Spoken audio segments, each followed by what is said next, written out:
चलो बच्चों, आवाज आ रही है मेरी भी?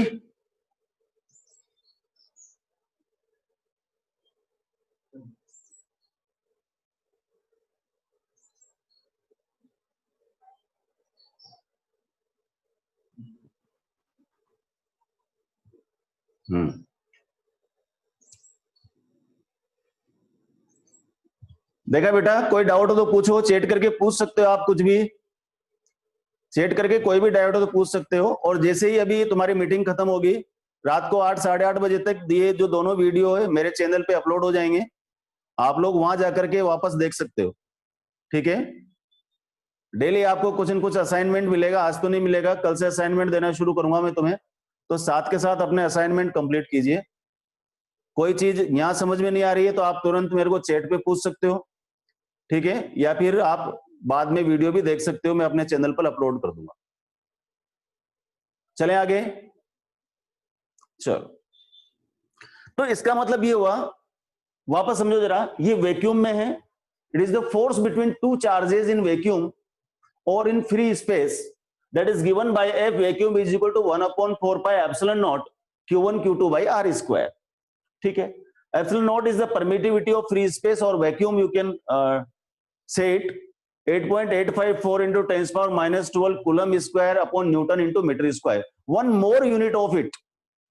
इसके एक यूनिट और होती है, वो आगे कैपेसिटेंस हम पढ़ेंगे, उसको बोलते हैं फेरेड पर मीटर। ये भी आपको याद होना चाहिए। The another unit of the,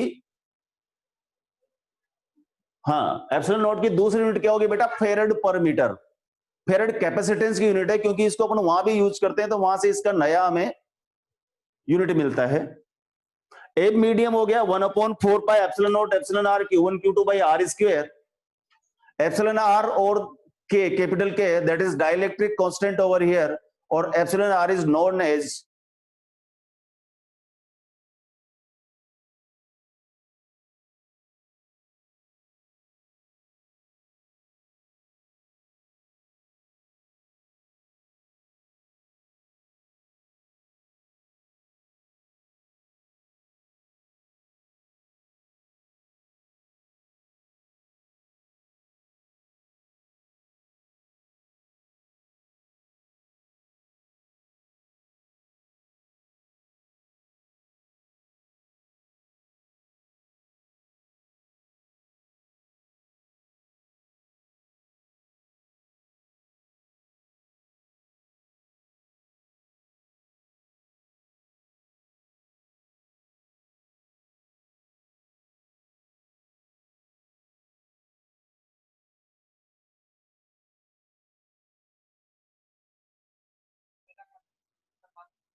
चलो बेटा,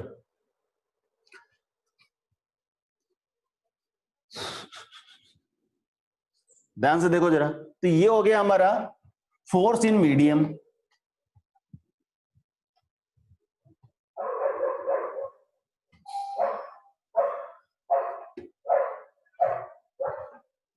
तो force in medium is given by Fm is equal to 1/4 pi epsilon naught epsilon r Q1 Q2 by R square.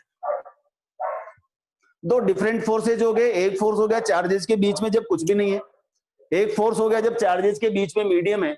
अगर इनको मैं डिवाइड कर दूं, ध्यान से देखो जरा, F V upon F M अगर मैं कर देता हूं, सब कैंसिल,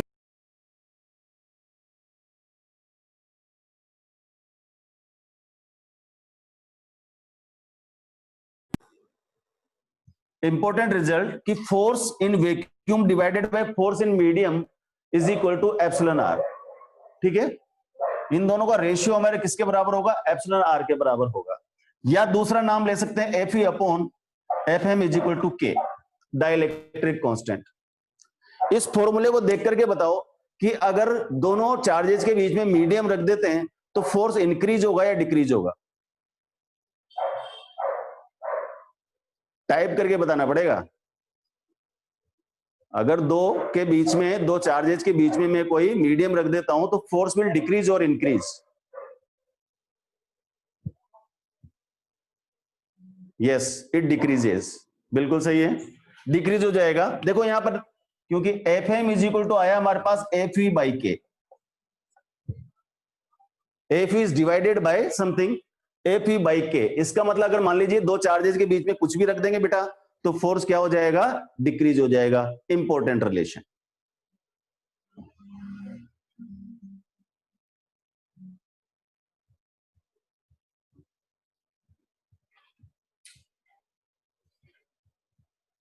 चलो भाई, तो ये तो हमारा बेसिक कि एफ इज इक्वल टू, में ज्यादातर अपने ऐसे लिखेंगे Q1 Q2 by R square बेटा। इसको अगर हम वेक्टर नोटेशन में लिखो सिंपल, तो क्या लिख सकता हूं? देखो के पूरा लिखता हूं plus minus 1/4 pi epsilon naught Q1 Q2 by R square R cap. This is the way to write the vector notation of the Coulombian force. दूसरा तरीका देखो इसका, F is equal to plus minus 1/4 pi epsilon naught Q1 Q2 by R cube R vector. उड़ गया R cap, ये R vector. समझ गए बेटा? क्योंकि आर केप क्या होता है? Vector divided bye its magnitude. तो यहां आर क्यूब हो जाएगा और यहां पर आर वेक्टर लग जाएगा। This is one of the way to write the Coulomb's law in vector notation. एक और तरीका है, दोनों का अगर अलग अलग देखें, देखो ये मान लो Q2 है, ये Q1 है। Q1 पर Q2 फोर्स लगाए, इसको बोलेंगे अपन F12। Q2 पर Q1 फोर्स लगाएगा, इसको बोलेंगे F21। तो अगर F12 लिखना है तो कैसे लिखूंगा? देखो F12 is equal to 1/4 pi epsilon naught Q1 Q2 divided by R square. ये 12 है तो यहां लिखेंगे अपन 21। दोबारा समझो इसको, force on one due to two, force experienced by one due to the second charge, that is given by 1/4 pi epsilon naught Q1 Q2 by R square। ठीक है, सॉरी केप लगाना था यहां पर मुझे, केप। ठीक है बेटा। अच्छा भाई, F21 क्या होगा? Force on two due to one, that is 1/4 pi epsilon naught Q1 Q2 by R square but R12 cap। R21 इधर होगा देखो, और R12 इधर होगा। हालांकि वेक्टर नहीं बताना चाहता, आप लोग जेई के बच्चे हो तो वेक्टर्स आपको आते ही होंगे, ठीक है, लेकिन फिर भी मैंने थोड़ा सा ज्ञान दे दिया आपको।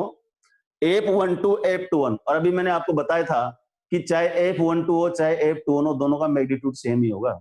जितना फोर्स 1 पर 2 लगाएगा उतना ही फोर्स 2 पर 1 भी लगाएगा। The magnitude of the force will be same either on 1 और 2, but the direction is different. F12 is equal to minus F21, ऐसे लिखेंगे इसको। Force on 1 due to 2 is equal to equal in magnitude but opposite in direction, that is F21। मेरा सवाल, क्या यह action reaction pair है? क्या यह एक्शन रिएक्शन पेयर है? यस और नॉट?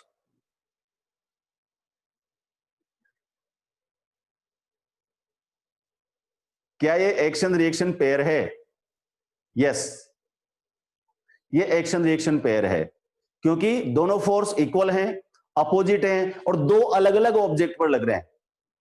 इक्वल अपोजिट तो बहुत सारे मिल जाते हैं अपन को, लेकिन यहां पर यह भी देखना होता है अपन को न्यूटन थर्ड लॉ में कि दोनों जो फोर्स है वो अलग अलग ऑब्जेक्ट्स पर लग रहे हैं, और जब फोर्स अलग अलग ऑब्जेक्ट्स पर लगते हैं तो वो क्या हो जाता है फिर आपका एक्शन रिएक्शन पेयर, उसको अपन बोलते हैं। समझ आया बेटा? चलो, तो ये था हमारा कूलम्स लॉ। कूलम्स लॉ ने क्या बताया हमें कि force between two charges is directly proportional to the multiplication of their magnitudes and inversely proportional to the square of the distance।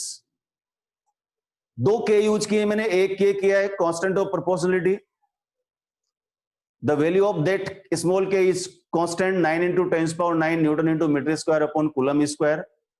Epsilon nought के बारे में मैंने आपको बताया कि ये एक परमिटिविटी ऑफ मीडियम है, सॉरी वैक्यूम है, जिसकी वैल्यू भी फिक्स है। ठीक है, तो ये क्योंकि आज एक इंट्रोडक्टरी क्लास थी इसलिए मैं इसको ज्यादा नहीं लूंगा।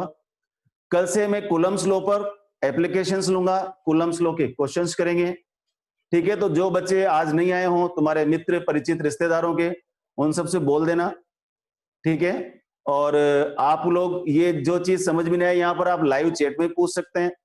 आप लोग ये वीडियोज आप मेरे चैनल पे भी मैं डाल दूंगा, ठीक है, या अपना जो इंस्टीट्यूट का चैनल है उस पर भी डाल देंगे, दोनों पर आप जाकर देख सकते हो। आप मेहनत करोगे तो मैं भी मेहनत करूंगा, और आप मेहनत नहीं करोगे तो फिर मैं भी कुछ नहीं कर सकता। ठीक है, so that's it for today, क्योंकि कल मैं कूलम्स लॉ वापस एक बार बता करके इसकी एप्लीकेशंस बढ़ाऊंगा। आज इंट्रोडक्टरी लेक्चर था इसलिए इतना ही। टाइम हमेशा यही रहेगा 3 to 3:40, 3:40 to 4:20। कल से मैं 4:20 तक पढ़ाऊंगा, अपना टाइम उसी हिसाब से मैनेज करके चले, क्योंकि 4 साढ़े 4 बजे से तुम्हारा केमिस्ट्री का लेक्चर चालू हो जाता है, तो मैंने टाइम रखा है 3 से 4:20 तक का। 10 मिनट आप रेस्ट करके वापस कर सकते हो। Okay, bye bye for today.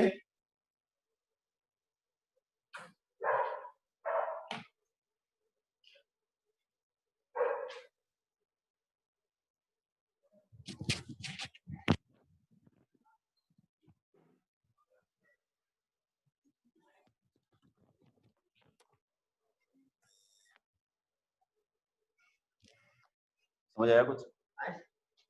मजा आया? एप्लीकेशन कल पढ़ेंगे।